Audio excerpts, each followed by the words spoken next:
Ya. Ya, estimados, tomen asiento dentro de lo que se puede. Recuerden que tienen que tener... Oiga, ya pues, ya pues. Dentro de lo que se puede, por favor, el mayor distanciamiento social. Espero no sea necesario que yo los separe ni nada, pero todavía queda un poquito de espacio, el mayor distanciamiento social posible. ¿Cómo? Sí. A la una habla como 7 jefes más arriba de mí. Ya, dígame. Teniendo el control a la hora, porque las cualitativas no sirven para la prueba, entonces las pruebas vamos a ver después. No sé si me apoyan, pero yo creo que es mejor. No, o sea, pero... Pero que es mucho más eficiente. Puedo maximizar el... Pero si ya le expliqué lo que entra y cómo entra, bueno. Pero por eso lo podemos ver después. No lo vamos a perder, solo una intercambio. Utilizar el control. Tenemos en cuenta la prueba. Lo que sí puedo hacer es explicar cómo viene el control. Ya, del control, y esto también me preguntaron un poco la hora anterior. Silencio, silencio. Va a tener 3 ejercicios de los cuales van a elegir 2. ¿Ya?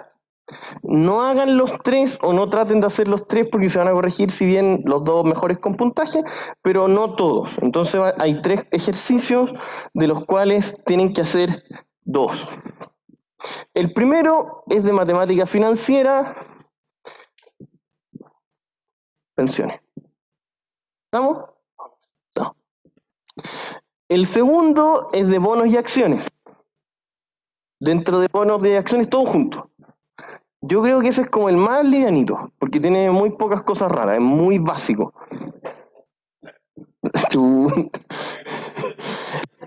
Y el tercero, para que vayan tomando nota, es de criterios de evaluación, pero así entre nos, yo creo que no, nadie se va a ir por ese. Entonces, no. O sea, hay gente que se le acomoda, sí, hay gente que le acomoda, ningún problema, pero yo creo que van a ir por lo otro. Es lo que les puedo comentar. ¿Ya? No, es que es mal hablado. No, pero entonces tienen que solo estudiar bastante, no les debería ir mal, cualquier cosa nos tienen que preguntar. De todas maneras, hablé con Isidora, todavía no le avisa, o ya le avisó, ¿no? Que como el día lunes... ya. Que como el día lunes tuvieron prueba, silencio, silencio. Como el día lunes tuvieron prueba y hoy día no se puede porque se suspenden todas las actividades, mañana les va a hacer una ayudantía. ¿Ya? Para que lo tengan claro. Es de evaluación de proyecto. Te lo estoy diciendo. ¿Está bien? ¿A qué hora mañana, profe? Sí, dígame, perdón. Uy, los que están en Zoom, ¿me escuchan? ¿Sí? Dígame. Oiga, ¿A qué hora pues, mañana es la ayudantía? ¿a qué hora es? No, porque si a las 6 de la tarde no sirve nada. ¿Cómo que no sirve? No, yo le digo la idea porque es el momento en que más tienen libre, pero si ustedes me ¿Cuándo dicen, el control? después le avisan a la Mario, a la Laura o a los delegados, o al parece también está, eh, ¿cómo lo podemos hacer para que sea más rápido? ¿A qué hora? ¿Pero a qué hora les convendría? No, pues La mañanita. sí, pues yo vi que casi todos tenían clase en las mañanas. No, debe ser como a las 6. Tiene que ser como a las 6. Pero esa ayudantía, véanla. Silencio, estimados, silencio, silencio. Esa ayudantía, por último, piénsenla también como para la prueba. Lo importante es que sea lo antes posible, no solamente para el control de ejercicio. Digamos, también tenemos que ser conscientes de eso. O sea, el control está fijado hace 3 meses. Ya, entonces tampoco la idea es que la clase de ahora la voy a pensar solo para el control. Ustedes se imaginarán que no. ¿Ya? Lo que a mí más me interesa hoy día es terminar de matar la parte cualitativa porque hay mucha materia. Ya se los comenté la vez pasada, hay mucha materia acá. La prueba va a tener 50% de esto, ¿ya? O un poquito menos a lo mejor, pero aproximadamente 50% cualitativo. Entonces no se centren solo en las partes cuantitativas. Es importante, sí, pero no es lo único, ni siquiera lo más importante. Es 50% importante. ¿Ya? ¿Estamos claros? Oiga, pues, ya. Empezamos. 7. ¿Cuál de las siguientes propuestas sería... no, perdón, la 8. ¿Cuál de los siguientes factores no explica que las pensiones sean más altas, evidentemente que en cada moneda de cada país, en los países nórdicos que en Chile? Les voy a dar el contexto. Los países nórdicos a nivel mundial son los que tienen las pensiones más altas del mundo. Ese es el contexto. Entonces, ustedes que son profesionales, que se van a dedicar, probablemente muchos de ustedes, a las finanzas, evidentemente tienen que saber o entender por qué pasa eso. Antes de responder, y ahí hay unas preguntas, yo le he dicho más allá de la respuesta correcta, a mí lo que me interesa es dar la materia, de acuerdo a lo que ustedes creen, ¿cuáles son los factores que afectan a eso? ¿Los que más afectan a eso? ¿Por qué pasa? Si sus padres se acercan a ustedes y le dicen, oye, tú que estás viendo materia financiera, que has visto ejercicio de pensiones, ¿por qué en países nórdicos las pensiones son más altas que acá? ¿Qué dirían ustedes? Dígame, Sandor. Que rentan más. No va por ahí. No va por ahí. No va por ahí. De hecho, las rentabilidades de acá generalmente son mayores porque se aplican cosas más riesgosas. ¿Mayor ni tiempo o mayor porcentaje del sueldo a cotizaciones? Por ahí. Ese es un factor. ¿Quién se juega por otro factor? Dígame. Los sueldos son mucho más altos. Exacto. Dos de los grandes puntos son, primero, el porcentaje de cotizaciones mayor. Anoten eso. Eso es clave para que entiendan la lógica de lo que estamos hablando. En otros países, generalmente en donde las pensiones son más altas, el porcentaje de cotización es mayor. ¿Cuánto es el porcentaje de cotización acá en Chile? 10%, exacto. En general, en los países que se cotiza más, es como un 15 o 20%. Solo para que se hagan la idea. Ese es el principal factor. Y el segundo factor es de que tiene que ver con todo un tema del mercado del trabajo. Que los sueldos en otros países son mayores, la cantidad de tiempo de años cotizados es mayor. Esos son los dos principales factores, es una cosa algebraica. ¿Por qué pasa? Si ustedes, dígame, pero ponga su micrófono, güey. También muchas veces pasa eso, pero no sé si tanto en esos países, pero muchas veces pasa. Esos son los factores que más afectan. Les voy a dar un ejemplo del mercado del trabajo cuando son en países desarrollados. ¿Alguno de ustedes ha ido a algún Working Holidays o trabajar a Australia, Nueva Zelanda, los países? ¿Han ido alguno de ustedes? ¿No? Bueno, si alguna vez van, les van a exigir contrato de trabajo, disposiciones y tener cuenta corriente. Aunque se dediquen a recoger basura. Da lo mismo. Cualquier trabajo es así. Eso hace que el mercado del trabajo sea mucho más profesional. Acá en Chile hasta los profesionales cobran con boleto horario y no se pagan imposiciones. Ese es uno de los principales factores. Por lo tanto, el principal es que el porcentaje que se cotiza es más bajo y el segundo que los sueldos que se cotizan son mucho más altos. Esos son los principales factores. Ahí salían 4 y nosotros queremos ver cuáles son los que no. El 1 y 2, el tipo de cambio perjudica a las inversiones chilenas, no tiene nada que ver. Los gestores de los fondos de los países nórdicos son más exitosos tampoco. De hecho, me atrevería a decir que acá en Chile hay mejores rentabilidades. No necesariamente porque acá sean mejores los gestores de fondos, sino que porque acá hay más oportunidades con mayores rentabilidades. Acá generalmente una FP o cualquiera, si es que en el fondo esto lo está administrando el Estado o quien sea, puede, por ejemplo, comprar en retail que están en crecimiento. Ahí probablemente tenga rentabilidades mucho mayores que un mercado ya desarrollado. Los mercados emergentes son los que tienen mayor crecimiento potencial. Pero bueno, eso es más economía. Eso lo deberían cachar. Las rentabilidades acá son mucho mayores en general. Entonces el 1 y 2, no. Ya pues. El 1 y 2, no. ¿Cuál es sí? El 3 y 4. La tasa de cotización de los países nórdicos más alta, muchísimo más alta. Los sueldos de los países nórdicos son mejores, sí. Pero les aprovecho de decir algo de materia.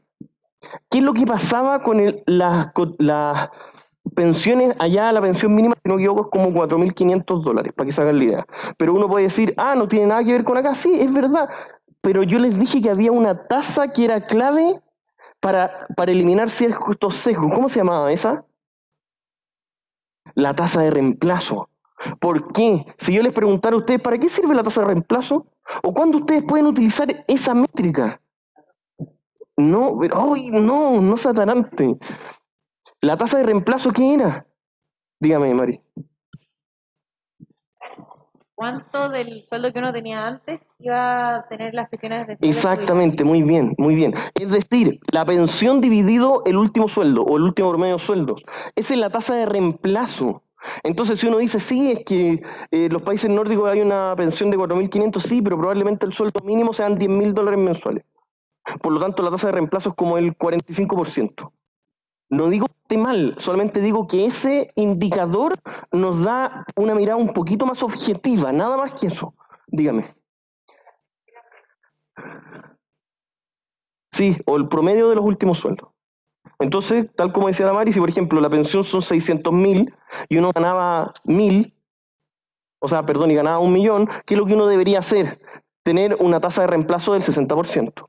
Esa tasa de reemplazo elimina muchos sesgos. Por eso es tan útil, porque la tasa de reemplazo elimina el sesgo de cuánto era el sueldo antes de que se estaba pensionando. Por lo tanto, lo que ustedes deberían hacer es decir, profesor, con la tasa de reemplazo nosotros podemos medir cuántas son las pensiones de un país o del otro. Bien, eso ayuda mucho, no todo, pero ayuda mucho para poder medir. Ya, toda esa información la sacamos de esa pregunta. Díganme, pues, pero ponga su micrófono. Mayor sea, mayor va a ser la pensión.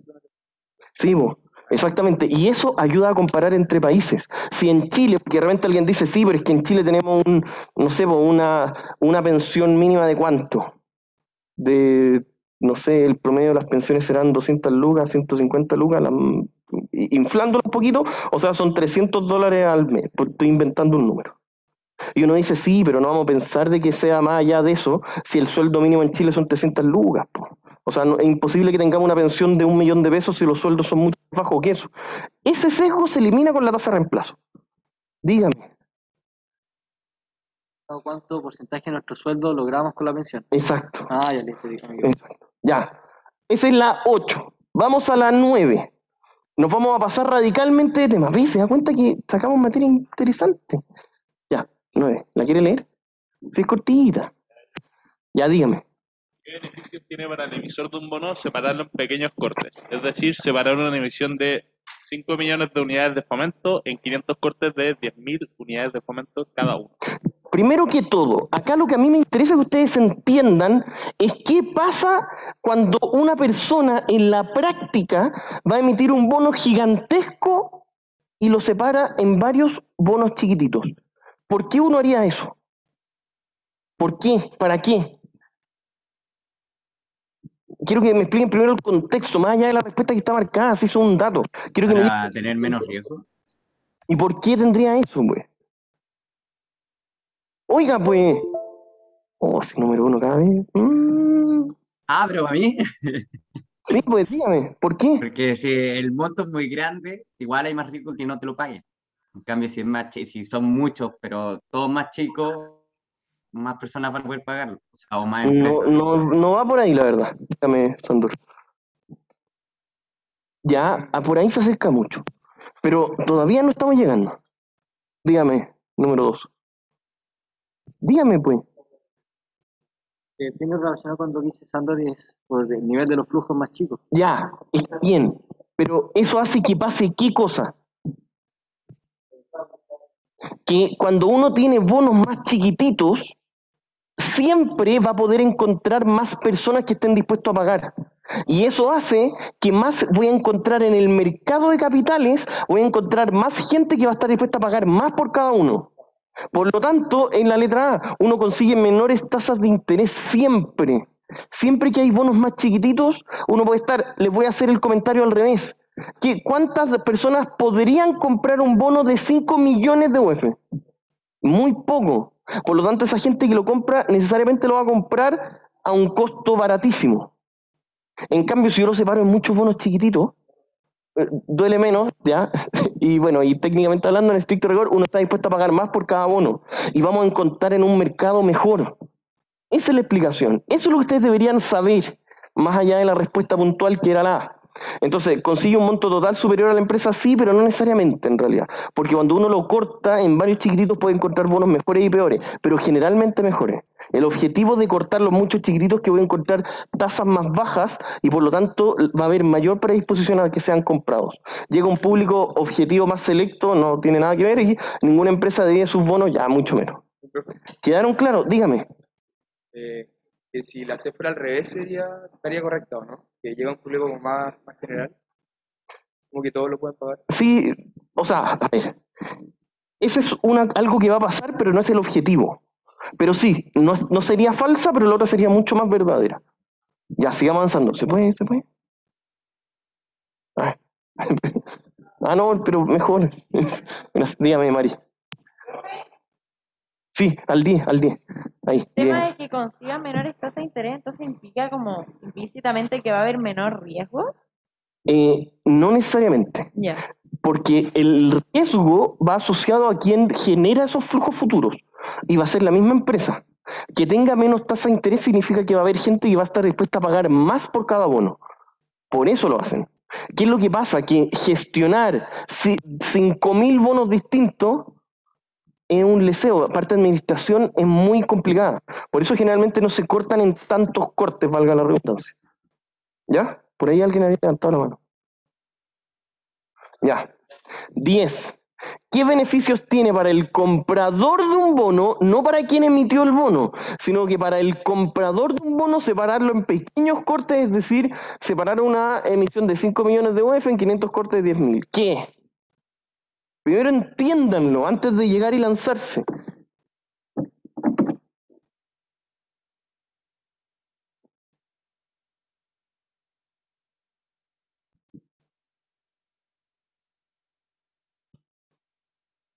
¿Qué es? Dígame. Era como más caro, por así decirlo. Al ser más chico, más tiempo en el mercado. No tiene que ver con eso. No necesariamente se vende más caro. Se vende más fácil, pero no más caro. No, es que no es lo mismo. Po. Liquidez no va a hacer que se venda más caro. Dígame, Sandor, porque todavía le falta mucho esa respuesta. ¿Qué pasa? Me puedo hacer de él y no dependo de toda mi inversión. Ya, exactamente. Siempre, y si es que ustedes alguna vez trabajan en una mesa de dinero o se dedican a transar bono o algún instrumento financiero, se van a dar cuenta que siempre que el comprador quiere tener un bono o algún activo chiquitito es por dos razones. Dos. Primero, porque si tiene inversión le gusta diversificar. Ese es un hecho empírico. El ser humano le gusta diversificar el riesgo. Por lo tanto, si una persona tiene ahorros por 10 millones de pesos y hay bonos que solo se venden de 10 millones, o se venden 10 bonos de 1 millón, ¿cuál creen que va a comprar, el de 10 o va a comprar 10 chiquititos? Muy probablemente va a ser mucho más fácil vender el de bonos chiquititos, porque la persona que tiene 10 millones de ahorros va a estar dispuesta a comprar una parte solamente y lo va a diversificar en el resto. Eso es el primer gran beneficio. Y el segundo era el que había comentado entre número 2 y Sandor, que uno no queda anclado al bono. ¿Por qué? Porque es mucho más líquido vender bonos más pequeños. Es decir, si uno se quiere deshacer del bono, no necesariamente lo vende más caro, pero sí es más fácil necesariamente vender. ¿Quedó claro? Eso es lo que yo quiero que vayan entendiendo, que cachen la lógica de para dónde va esta cuestión. Diga, por acá, usted. Es como mejor tener un portafolio más amplio. Sí, eso lo vamos a ver en Finanzas 2, en teoría de portafolio. 11. Ah, aquí les quería hacer. ¿Ustedes vieron algo que pasó con la deuda soberana de Estados Unidos? Una noticia, ¿o no? Pero no diga cosas tan al lote, pues. Arme la idea. ¿Qué? ¿Qué, pues? Sí, pero desarrolle su idea, si está buena, pero me da rabia que la tire así como la escupe así al aire. ¿Qué? ¿Tiene prendido su micrófono? Pero dígame, pues.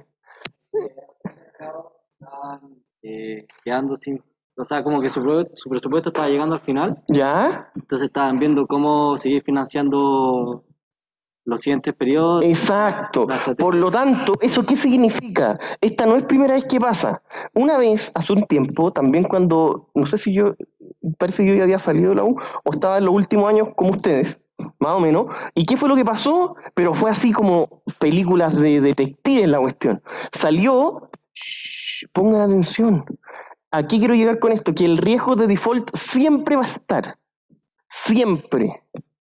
Anoten esa cuestión, el riesgo de default siempre va a estar. Y el ejemplo de lo que pasó ayer, imagínense lo preciso que fue, ayer pasó con Estados Unidos. ¿Qué pasó con eso? Se están endeudando y obviamente que el ministro de Hacienda de cualquier país no va viendo, me queda tanto de línea de crédito, se va endeudando nomás. ¿Y qué alerta saltó el encargado de presupuesto? Dijo, compadre, estamos a octubre y no hemos gastado el 95% de la línea de crédito. Podemos caer en default en cualquier momento, siempre y cuando el Senado o el Parlamento, que todavía no me acuerdo el nombre, tiene un nombre específico, el Parlamento de Estados Unidos decida ampliar esta comillas línea de crédito. Exacto. Entonces, ¿qué fue lo que pasó? Hasta que no le den el visto bueno a los parlamentarios, porque eso no es un poder que tenga el Ejecutivo, ¿qué va a pasar? Puede que Estados Unidos, técnicamente hablando, caiga en default. Ese riesgo siempre va a existir. Lo que les iba a decir, un pequeño ejemplo muy, muy chico. Yo me acuerdo, hace como unos 10 años, pasó algo parecido, pero fue más trágico, porque fue año de elecciones, no querían ceder, y la noche anterior que iban a caer a default, fue así, como les dije, como una película. Salía el presidente del Senado con un maletín, se lo llevaba al presidente actual para que lo firmara y lo tenía que llevar de vuelta. Fue una cuestión absurda, pero esos son los protocolos que tienen, en donde llevaron al límite y por la votación se amplió la línea de crédito y no cayeron en default. ¿Ya? Aquí quiero llegar que siempre existe ese riesgo. Volvamos a la pregunta. Oiga, ¿la quiere leer? Léala. Sí. Pero puso su micrófono. Uy. Ya. No un riesgo que tiene un bono cero cupón de corto plazo de un país de la eurozona que no ha tenido problemas crediticios últimamente. Ya. En otras palabras, tenemos que identificar cuáles sí son riesgos que siempre van a existir. ¿Cuáles? ¿Cuál? Dígame. ¿Qué? No, pero dígame, pues, Andón, pues. El default siempre, ¿cuál más? El tipo de cambio también. El tipo de cambio siempre va a existir. Y la inflación siempre va a existir. Exacto. Por lo tanto, el único riesgo que podría no tener es uno que no tiene ni siquiera que ver con el bono. Con quien emite el bono, perdón. Es el riesgo de cómo se transa el bono, que es el de liquidez, dígame. Porque eso puede existir. Eso, nos dice no es un riesgo de un bono puede tener. Podría tener un riesgo de inflación. Podría existir. ¿Qué cosa? No, en corto plazo también puede existir inflación. Dígame. ¿Qué cosa? Sí, el liquidez, pues ve. Por lo que le acabo de explicar, pues, es que ¿por qué les di toda esa introducción? Porque en la hora anterior estuvimos discutiendo harto rato entre la A y la B, entonces para adelantarme ese problema, prefería darle el ejemplo del tiro para que no existan dudas y vamos avanzando más rápido. Dígame. No entiendo por qué podría ser un riesgo. ¿De moneda? Porque un bono cero cupón de un país de la eurozona. De tipo de cambio. El riesgo de tipo de cambio siempre va a existir.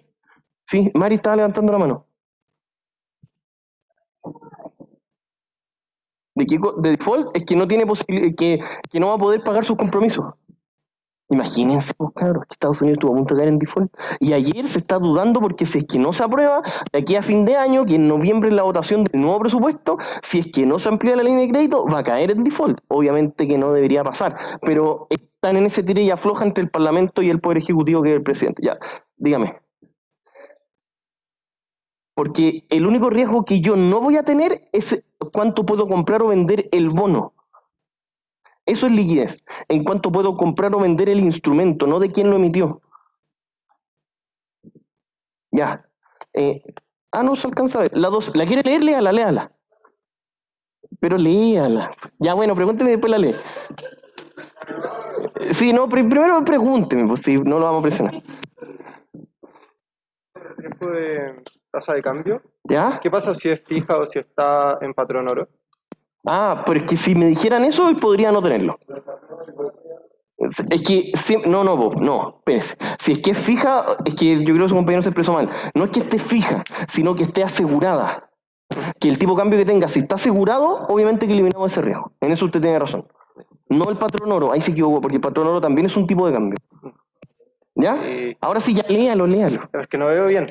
Ya no se preocupe, no quiero presionarlo. A mí yo siempre tuve problemas de ser muy piti, entonces no quiero presionarlo. Dígame, Sí. lea. No, que en la 11, tal ¿Qué? vez si quieres de corto plazo o largo plazo, la alternativa. ¿No? Sí, pues, sí, porque el riesgo va a existir. Ya, sigamos, ya léalo. Con la 12, Si es cortita, sí, es una línea. la securitización de un bono puede causar un efecto positivo para ciertas firmas. ¿Por qué? ¿Por qué? De partida les voy a hacer la siguiente pregunta. ¿Qué miércoles es securitización? Activo. No, pero no llegue, está como número 2, llegue y dispara cualquier cuestión. No, analice, hable con calma y explique de buena manera, levantando la mano. ¿Quién? Dígame, Sandor. Convertirlo en un activo financiero transable, bolsa. Bien entre líneas. Sí, se acerca bastante. Para no presionarlo, sí, se acerca bastante. ¿Alguien más se la quiere jugar? ¿Que lo quiera una securitización? Dígame. El riesgo del bono. No es eso. ¿No? Esa es una consecuencia. La securitización en sí, ¿qué es lo que es?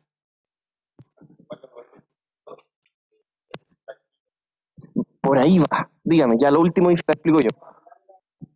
Bueno, claro, tú lo pasabas a un activo como para tener un respaldo de que lo podías pagar. Pero es que eso de nuevo se va para el tema que no va más cercano a esto. La securitización es crear nuevos instrumentos financieros con flujos futuros de un tercero. Eso es, por ejemplo, algo súper práctico.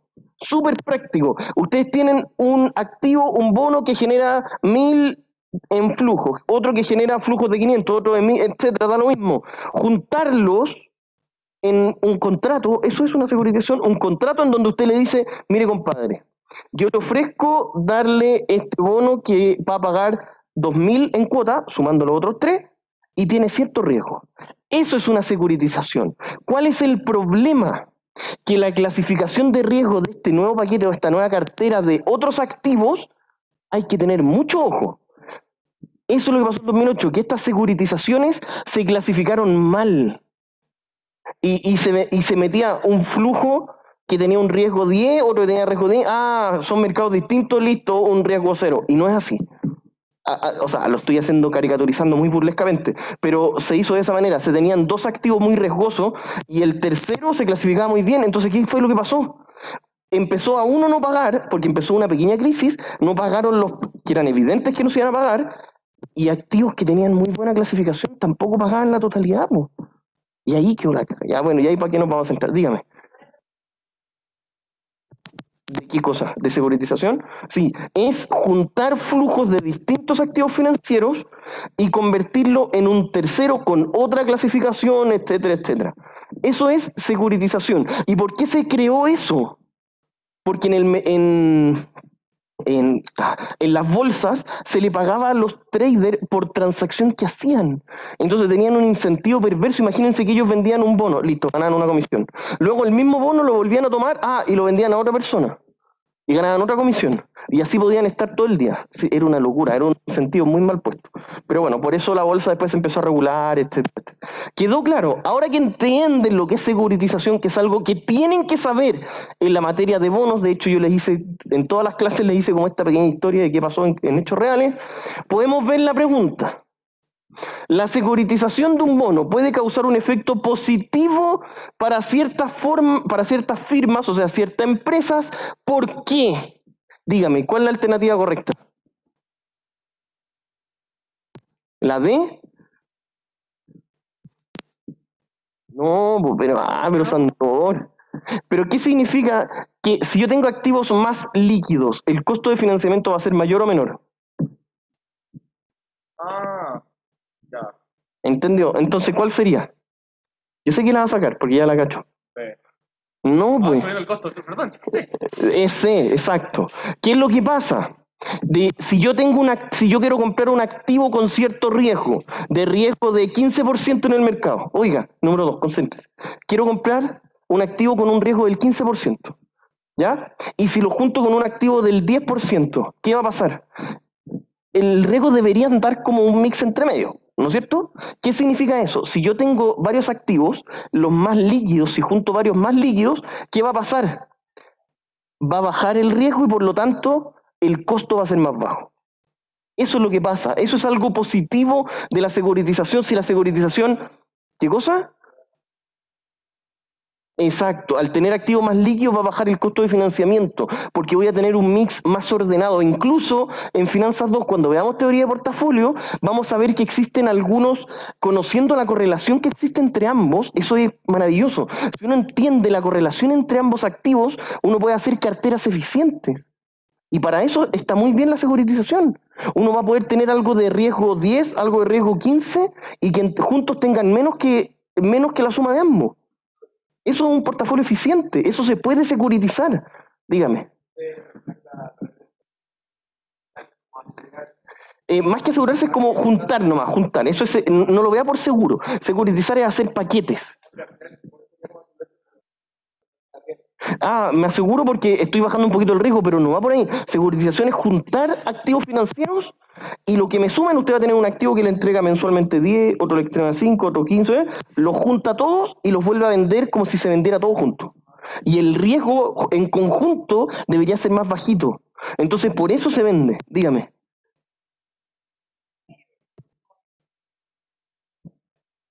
¿Cuál es la pregunta? No,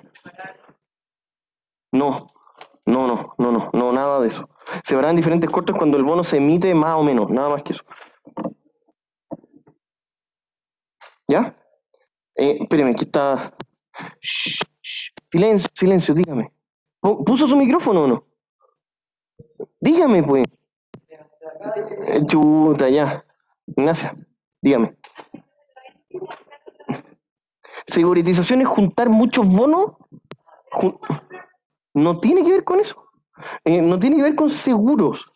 Es juntar flujo y venderlos todo, como si fuera un paquete todo junto. ¿Por qué se hace eso? Porque el riesgo baja. ¿Estamos? Ya. Dígame, pero ahora sí, pues. Al hacer el paquete, ¿Sí? el hecho que haga que la tasa sea más baja que la suma de ambas dos, significa que la ponderación del peso del líquido, del bono líquido, es mayor. Sí, pues. Pero ¿cómo yo puedo generar esa ponderación? ¿Cómo puedo hacer que, por ejemplo, los líquidos pesen más en el paquete? ¿Cómo? Porque compro 10 de este, 2 de este, 5 de este, así. Y ahí yo los voy ponderando de la forma que yo quiera. Ya.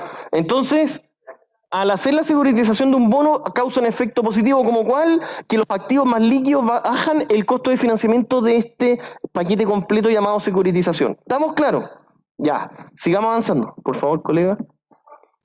13. La securitización de un bono puede causar efectos negativos como qué. De cajón, ¿por qué fue lo que pasó en el 2008? Ya pero calma, no sea atarante, léalas y dígame cuál es la correcta. No, tranquilo, calma.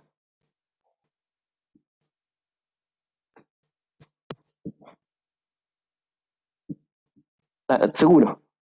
Ya, dígame. La D dice, si el análisis de los activos que se colateralizan no es el correcto, hay un incentivo para que el emisor envíe los peores activos. Ya, ¿por qué? Primero, está muy bien, esa es la correcta, la D. ¿Por qué? ¿Qué pasa si es que los activos están mal analizados? La tasa no va a ser la correcta. Eso es lo primero. Y por otro lado, si es que la tasa no es la correcta, ¿qué va a querer hacer el compadre que se dedica a juntar estas cosas? Exacto, pues si es que está mal clasificada, se va a fregar al compadre que me lo quiere comprar. Pues.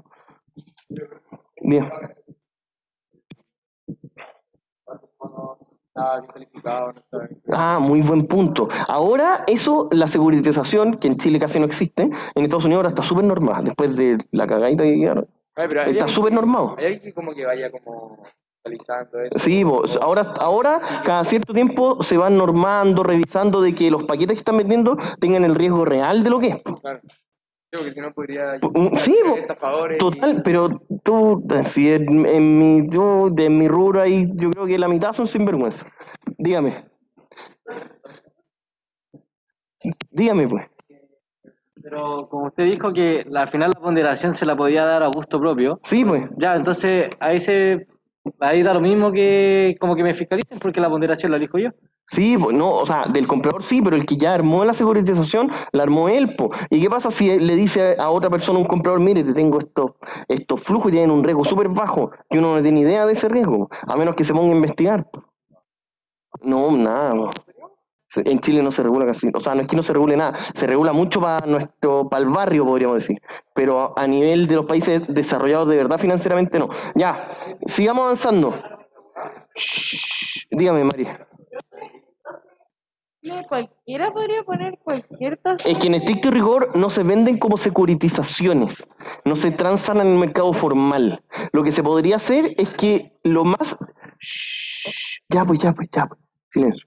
Lo más parecido es cuando uno le pide a un ejecutivo que le arme una cartera equilibrada con cierto riesgo. Eso es lo más parecido. Y en estricto rigor uno arma una cartera eficiente de acuerdo al riesgo que cada uno tenga. Pero Esto ahí- es lo más parecido. No, como que no se tienden a comprar paquetes ya armados. No, yo no conozco ninguna mesa de dinero en Chile que se venda así, por lo menos. Y entonces lo compran clientes que tenían En Chile, la gran mayoría de los clientes que no se dedican realmente a las finanzas le dicen al ejecutivo, oye, ¿cómo van tanto? Ah, cómprame tanto. Y eso es todo el análisis que hace. Entonces, para el ejecutivo tiene un incentivo perverso gigantesco, porque ¿qué va a hacer? Ah, le compran cuestiones más riesgosas y mientras más riesgo él gana más comisión y chao, ni se da cuenta. Eso pasó en 2008. Y en los mercados menos regulados pasa eso. Ya, sigamos avanzando. 14. ¿Quién la quiere leer? ¿La quiere leer su compañero? ¿Quiere leerla? Ya, léala. Pero acérquese al micrófono, pues. Ya, léala. ¿Cuándo un bono será un instrumento 100% de renta fija? ¿Ya cuándo? Esto no debería ni pensarla. Moría. No, según yo, tendría que ser emitido por el Estado y debería tener la mayor calidad posible. ¿O no? Ya, ¿quién más quiere opinar de eso? Léanlo, es una pregunta casi capciosa. Dígame, número 2. ¿Ya, Sandor? Nunca. 100% de renta fija no existe. Pero eso le dije, ¿ves? Atarantado. Uy, sí. Uy. Sí, ahí conceptualmente hablando, siempre hay algún tipo de riesgo asociado. Nosotros, en estricto rigor, porque siempre puede pasar algo que el país se vaya a la punta del cerro, existe ese riesgo. No, a nivel práctico no existe. Que nosotros le llamamos, para que tomen nota, llamamos tasa libre de riesgo a la menor tasa posible, no a la que no tenga riesgo. No en estricto rigor, en la práctica no existe. De hecho, hay unos papers súper entretenidos. Me mandan un mail, puedo mandar, en donde van demostrando cómo las tasas soberanas igual existen con algún riesgo. Dígame, número 2. La unidad de activa renta fija bonos, estaba mal el título porque no es Acabo de decir, nosotros ¿qué le llamamos a la renta fija? A la tasa, la menor tasa de riesgo posible. A eso le llamamos renta fija. Ah, ya. Ya, ve, para que vea. Ya, y todas las demás son distractores. ¿Cuándo un activo 100% libre de riesgo? Nunca. ¿Estamos? Estamos. Dígame, Mari. el tema del default, de la inflación. No tiene, o sea, tiene que ver con el sentido de que siempre tiene algo de riesgo. Y eso podría ser parecido al default. Siempre existe el riesgo de default. Siempre. ¿Y qué otro riesgo podría tener un momento de renta fija? También O sea, todos los demás riesgos involucrados, solo que además el de default, al igual que cualquier otro riesgo nomás. Solo que uno tiende a pensar que un instrumento de renta fija no tiene riesgo de default, pero siempre lo tiene. Lo que pasa es que es el menor posible. Ya, sigamos al 15. Gracias. Ya, esta es una pregunta que sí, van a tener que entender un poco de economía. Ya lo dije, sí. Cuando los estados financieros y sus bancos centrales a través del mundo inician un alivio cuantitativo comprando sus propios bonos, lo cual va a hacer es inyectar liquidez a la economía, las empresas, ¿qué deberían hacer? Por favor, no lleguen y escupan lo primero que se les viene a la cabeza. Lean, analicen y me explican la lógica de lo que está. Calma. Si están en la prueba al frente de esta pregunta. ¿Qué cosa? Perdón. Uy, no caché. ¿Comprar bono? ¿Comprar bono? No. Sandor, dígame, ¿qué va a pasar? Pero explíqueme la lógica, no solo la respuesta. La tasa de mercado va a bajar, entonces también se puede existir una... Ya, ¿y por qué va a bajar la tasa de mercado? Porque se inyecta más dinero en la economía, porque es más Exacto, circulante. exactamente. Va a haber mucho más incentivo en el mercado, va a haber una tasa que va a ir cambiando, por lo tanto, el precio de los bonos va a subir.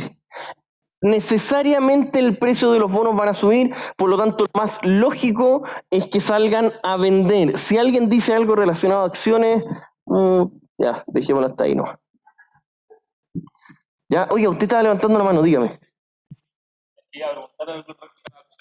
Ya, dígame. No, dígame. No, es que aún así, si inyecto más cosas en la economía, ¿por qué no salir a vender más acciones? ¿Es una mala idea? Porque las acciones no tienen nada que ver con el riesgo que se transa en el mercado. Las acciones se transan de acuerdo al riesgo que ellos son capaces de generar, no el bono. ¿Ya? Sigamos avanzando. 16. Dígame. ¿Puso su micrófono? Lo que harían las empresas, pero por ejemplo, la gente en ese caso saldría a comprar. No. Es que en el fondo se refiere a las empresas que emitan más bonos, eso es lo que están diciendo. ¿Ya? ¿Cuál de las siguientes alternativas de jubilación que tiene un chileno entrega en promedio una más pensión mensual? Esa, lo mismo que le dije a la hora anterior, la podemos dejar aparte porque es materia de como cultura solo de Chile, no es materia en sí financiera. Pero igual no es malo que lo sepan. ¿Qué es lo que pasa con las pensiones en Chile? ¿Está levantando la mano? ¿Qué es lo que pasa con las pensiones en Chile? Cuando alguien tiene dos alternativas para, comillas, elegir su pensión. O por defecto tiene el retiro programado, por defecto, que te calculan la cantidad de dinero que juntaste por 30 años. Ese es el gran dilema de por qué se dice, hoy me están haciendo el cálculo relacionado a que yo viviera 100 y tantos años. Sí, porque lamentablemente en Chile la gente se jubila a los 65, 70 años y a eso hay que sumarle 30 años.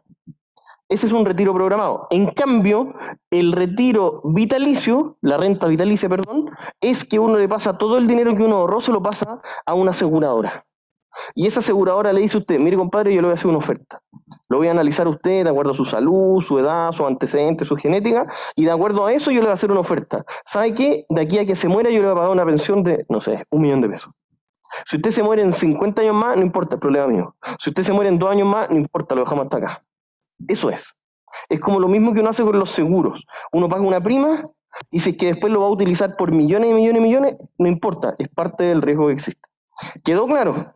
Entendiendo esas dos figuras, ustedes, solo porque antes nosotros teníamos un trabajo de investigación de pensiones que yo lo encontraba súper bueno, lo que pasa es que ya lo hicimos 2 o 3 años seguidos, ya vimos que se estaban repitiendo mucho las respuestas, entonces lo cambiamos.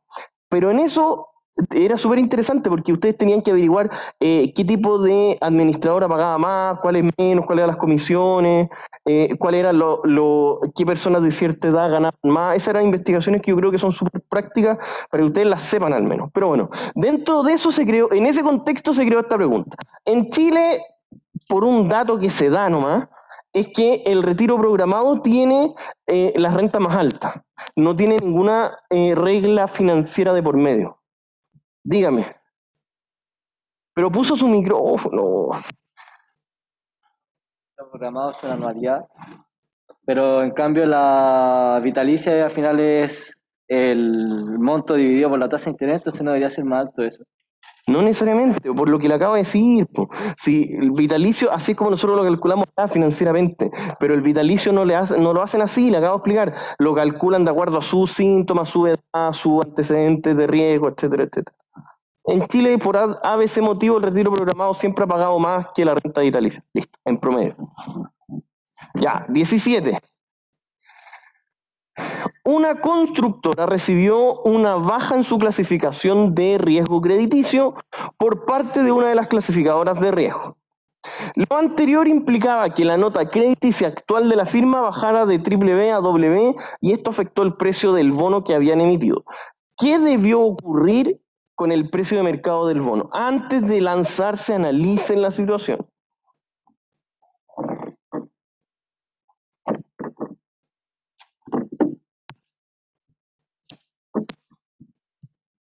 ¿Sí? ¿Alguien más que quiera participar aparte de número 2, Sandor?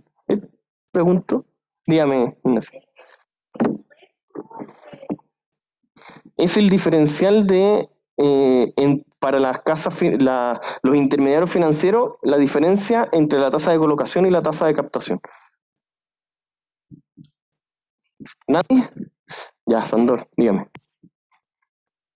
El precio tiene que bajar para poder compensar como el riesgo extra. Exactamente. Primero que todo, la empresa al tener un riesgo más alto, ¿qué es lo que va a pasar algebraicamente con el precio de su bono? Dígame, número. Pero si eso es lo que acabo de decir, pues va a subir y ¿en qué va a afectar en el precio? Que va a aumentar el precio. ¿Cómo aumentar? O sea, va a aumentar ¿Qué? Claro. ¿Va a bajar tiene el precio? menos utilidad del bono. Ya, va a bajar el precio. Ya. Entonces lo primero que nosotros podemos decir al tiro es que baja. ¿Por qué baja? Porque aumentó el riesgo. No por la tasa referencial, no por el spread, no por nada de esas cosas. Va a bajar única y exclusivamente porque subió el riesgo. Por lo tanto, nosotros podemos ahí decir, ¿qué pasó? ¿Disminuye por un aumento de la tasa de referencia o disminuye por la baja de una tasa de referencia? La explicación ninguna tiene nada que ver, por lo tanto es ninguna de las anteriores. La tasa de referencia es como la tasa a la cual se debería estar transando.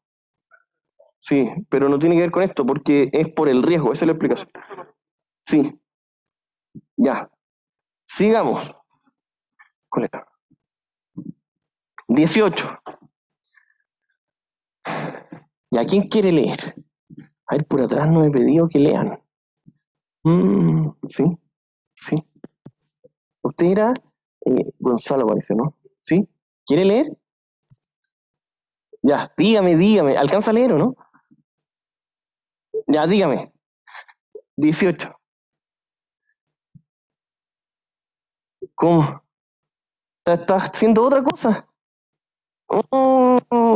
Si una acción Ya, dígame, 18. tiene una razón, precio, utilidad sustancialmente alta, es cierto que... Ya, primero usted tiene que saber al tiro que existen acciones de valor y de crecimiento. ¿Cuál era la diferencia entre cada una? ¿Se acuerda o no? Ya. Son las que entregan utilidad. ¿Qué cosa? Las de valor son las que entregan utilidad. Exactamente, las que reparten la utilidad en sus accionistas. Muy bien, hasta ahí va perfecto. ¿Y las de crecimiento cuáles eran? Sí. Ya, evidentemente las que... las que no reparten dividendos, bien, las que no reparten dividendos y por lo tanto los reinvierten para poder crecer. Eso tiene bastante materia de por medio. ¿Por qué? Porque ¿cómo se podía calcular el G? Con el ROE multiplicado por qué, pues. Por la cantidad que no se reparte. Por lo tanto, si no reparte, no tiene crecimiento. ¿Estamos claros? Eso es lo primero que hay que saber. Luego, entendiendo la pregunta y ya que me orienté un poco, ¿cuál sería la alternativa correcta y por qué?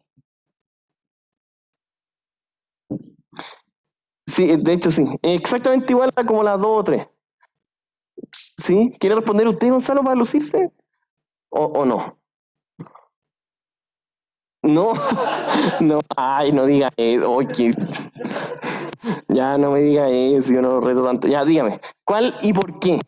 Bueno, como es parecido a la 4. Es la misma lógica. Es la B. ¿Ya? ¿Por qué? Cuando hay un RPU alto, Ya. bueno, son de crecimiento porque el RPU es la división entre el precio de mercado de la acción y la utilidad que hay.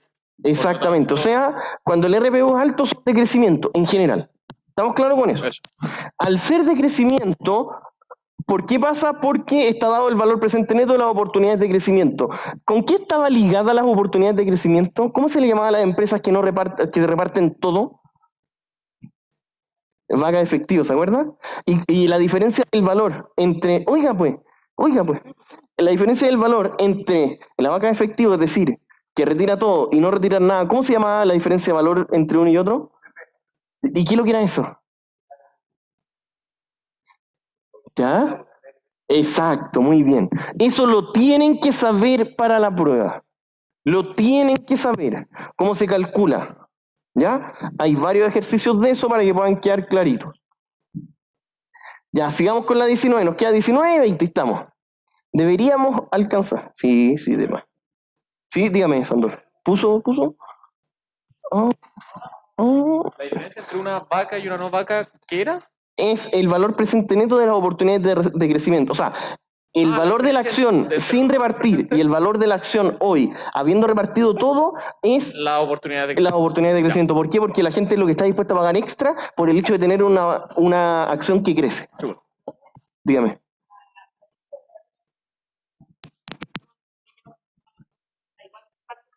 No repartiendo nada. Exacto. Exactamente. Cuando nosotros repartimos todo, sabemos que se le llama que es un dato, ¿cómo se llama? Se me fue la palabra. Vaca de efectivo, y cuando no repartimos nada, simplemente es una acción de crecimiento. Y el precio la diferencia entre ambas es el valor presente neto de las oportunidades de crecimiento. Dígame. Y generalmente sí. Sí, cuando ya es difícil que sea una que está partiendo. Ya. 19. ¿Cuál de las siguientes alternativas es siempre correcta?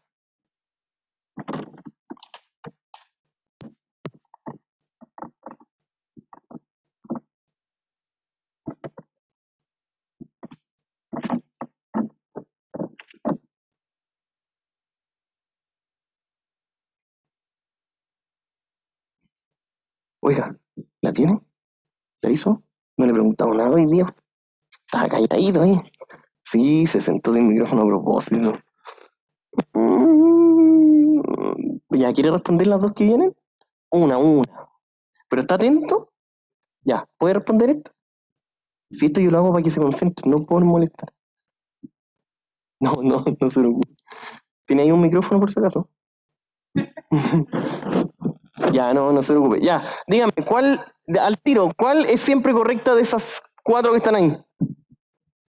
Ninguna. ¿Por qué? ¿Quién puede explicarme por qué? De nuevo les digo, a mí bastante poco me interesa que marquen ahí con una raya la cuestión correcta. Lo que me interesa es que me expliquen el porqué de la materia. Dígame. Sí, pues, oiga, ya pues. Depende de lo que quiera hacer la empresa. Exacto. Por lo tanto, todo proyecto cuya tasa interna de retorno a la TIR sea superior a su tasa de efecto debería ser aceptado. No necesariamente. Si el payback contado del proyecto es 7 años y la vida útil económica del mismo es 10, con seguridad creará valor esperado. No necesariamente. Bueno, ya vimos que depende de lo que quiera la empresa, es si es que son o no son siempre correctas. Siempre correcta, ninguna de esas. Dígame, Mari. ¿Entran los factores cualitativos en juego? Sí, tal cual. Después, queda una, parece. La 20, sí. Siempre hacemos 20 y 30. Ya. Una más. Esa. Ya, y con esta terminamos. Para que se concentren al máximo, ¿cuál de los siguientes bonos debería pagar la mayor tasa de mercado? Está muy buena.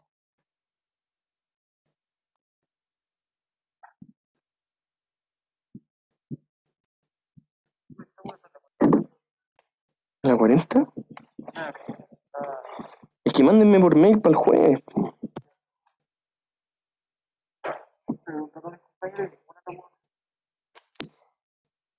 Eso. Pero ese es de pensiones, po. Por si yo le subí la pauta. Ah, ya. Sí. Ya. No. Yo subí puntualmente las que resolví en clase nomás. Que una. Esa nomás. Pero ahora prefiero que no. Que me lo manden por mail y la respondemos el jueves. Dígame, Sandor, ¿cuál? Ya es más riesgoso, emergente más riesgoso. No, espérense. Un bono corporativo no necesariamente es más riesgoso. Más que uno de una nación, es normalmente. Ya. Cero cupón significa que tengo que esperar hasta el final para tener el capital, harto tiempo, en moneda extranjera hasta el tipo de cambio y es poco líquido. Exactamente, muy bien, lo felicito, está muy bien explicado. Una décima. ¿Un puntito? Sí. Ya ahí lo vamos a conversar. Ya, estimados, tomen nota por favor. No, pues que en el fondo todas las características que están ahí son lo peor de lo peor. O sea, no lo peor de lo peor, pero entre todas de ellas, lo peor. El cero cupón siempre es el más riesgoso, el mayor plazo siempre es más riesgoso, en moneda extranjera siempre es más riesgoso que la moneda nacional, etcétera. ¿Ya? Ya, pues, estimados, lo dejamos hasta acá. que tengan mucho éxito en el control de ejercicio, en la prueba, y me van escribiendo cualquier cosa. ¿Sí? Dígame. Mándenme todos los ejercicios por mail y los resuelvo el jueves. Mejor, pues para no, que ahora nos vamos a demorar mucho. Ya, ¿cuál? A ver, venga para acá si quiere.